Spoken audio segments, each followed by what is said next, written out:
Bonjour, c'est Nagui. Ce que j'ai vu dans cette nouvelle enquête de L214 m'a profondément choqué. Les images ont été tournées dans l'élevage expérimental des Sourches, qui appartient à l'entreprise Sanders, filiale du groupe Avril. Dans ce centre, on teste la nourriture donnée aux animaux d'élevage. Le but, c'est de les rendre les plus productifs possibles, quelles qu'en soient les conséquences pour leur santé.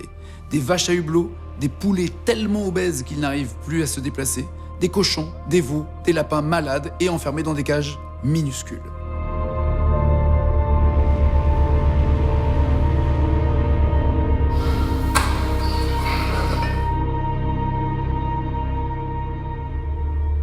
On a percé un trou dans leur estomac pour pouvoir accéder à tout moment à son contenu. Régulièrement, des employés viennent ouvrir le hublot pour y déposer des échantillons d'aliments ou faire des prélèvements.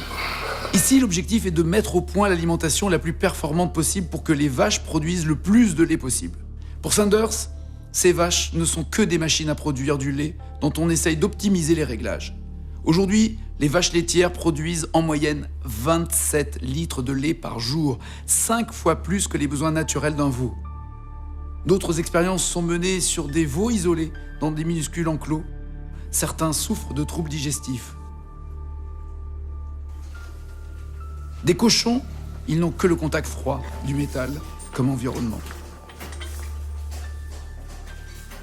Les lapins sont prisonniers dans des cages exiguës. Ils ne connaîtront que ces cages toute leur vie, ils n'en sortiront jamais.